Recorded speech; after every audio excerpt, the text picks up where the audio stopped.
Well, when you get into kids that are like from Boys Town or Second Mountain, we're talking about a lower socioeconomic demographic. And these kids are from disadvantaged families.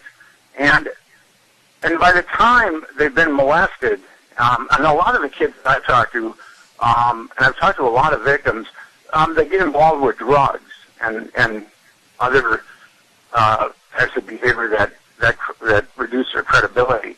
And and their self-esteem is really shredded too. And so they're very reluctant to come forward. So someone that does take the step of coming forward really is going against the grain of their nature to speak out, because and a lot of times we've seen this with Sandusky and certainly with the Franklin scandal, victims are threatened about not coming out, and also are told that no one will believe you even if you speak. So victims are very reluctant to come forward. Well, and these are victims who have either they're in foster care or they're having significant issues with their parents. And I mean, one boy in the Sandusky case, Sandusky essentially attacked him right as he was mourning the death of his mother. The boy was mourning the death of his mother, and in comes this horrible predator. I'm actually sick to my stomach right now at the thought that this could be more common than what we see. Well, unfortunately, it is more common than what we see. And in addition to Syracuse and the Brooklands Poly Prep, you also have the Fenway Park ball boys, and then the head of the AAU. There's recent allegations against the former president of the AAU, which is responsible for tens of thousands of children, young athletes. So child abuse is much more common than people think. And there's a number of factors. Like in the Franklin scandal is really a template of child trafficking in the United States, and then I get into the cover-up. But it shows how predators are very sophisticated in how they prey upon kids. Because in the Franklin scandal, kids were not only taken out of Boys Town, they were taken out of foster care, and also the perpetrator was pretty integral in a girls' club in Omaha, where one of the victims said that she ultimately was enmeshed or recruited for the ring from the girls' club. And so you have these pillars of the community, and they generally have pretty strong allies in government, law enforcement, and the media. And although there's a critical mass of information, like with Sandusky in 1998 and 2002, people in the media or government just decide that the details are too hot to handle, too sordid to handle. And then you throw into the mix the public's understandable squeamishness toward the entire subject of pedophilia, and you basically have the perfect recipe for a cover-up.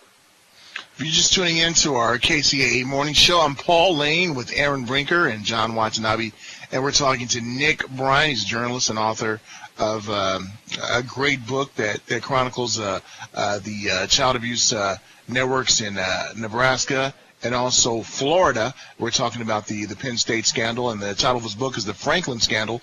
And Nick, one of the things that I was looking at yesterday was Jerry Sandusky doing like a press conference.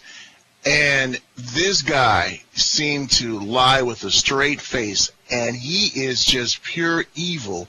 You know, if all this comes out and he's guilty, a person like that is so dangerous. Because I don't know if you saw that, Nick, when he was on the television. That's a pure evil, maniacal person if all this is true. Well, the Sandusky case has shown us, and then these other cases, actually, the pedophile network in Miami isn't in my book, The Franklin Scandal, but it's the one I've been investigating the last year. These predators, especially when you get away from like the archetypical, or what's perceived as the archetypical child molester, someone who's living in a seedy motel, wearing a threadbare trench coat, when you actually look at pillars of the community who are predators and monsters, they have a tremendous amount of narcissism and a tremendous amount of arrogance. I mean, if you look at Sandusky's behavior since he's been indicted, it's really antithetical to what most sane people would do in a similar situation.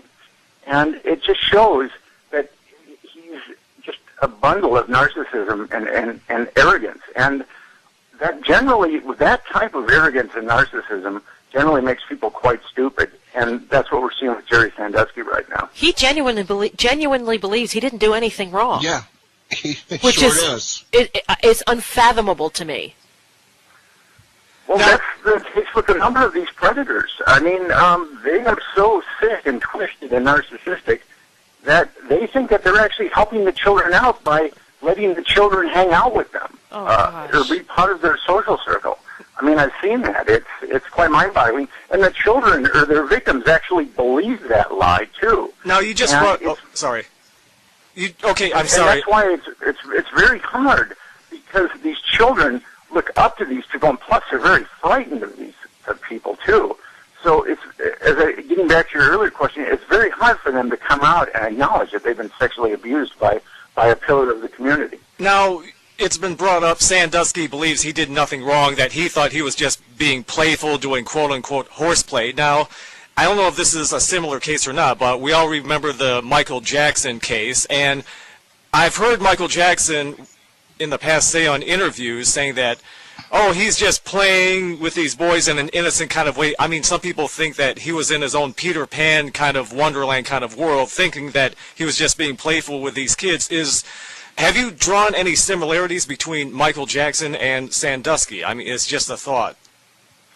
I really haven't, although I do believe that Michael Jackson did have make a pretty large civil settlement with one of his alleged victims. And the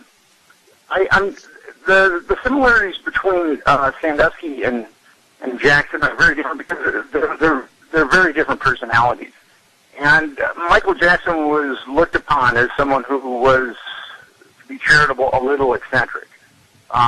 Whereas Jerry Sandusky has been looked upon as I said before, a pillar of the community, someone who's well integrated into society.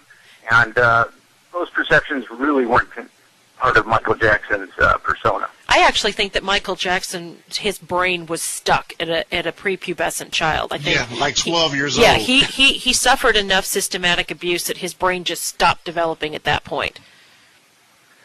It's entirely possible, and that's one thing that I have noticed about child abuse victims, and there's a lot of psychiatric literature that will support it, is that a lot of these kids, when they start getting sexually abused, whether it's at 10 or 12 or 13, they stop developing emotionally and developmentally. And and I've talked to several victims who might be in their mid-20s or their 30s, excuse me, and they're developmentally, it's like talking to a teenager. Yeah, that doesn't surprise me. Well, Nick, thank you for joining us on the KCAA Morning Show. Journalist Nick Bryant, author of The Franklin Scandal.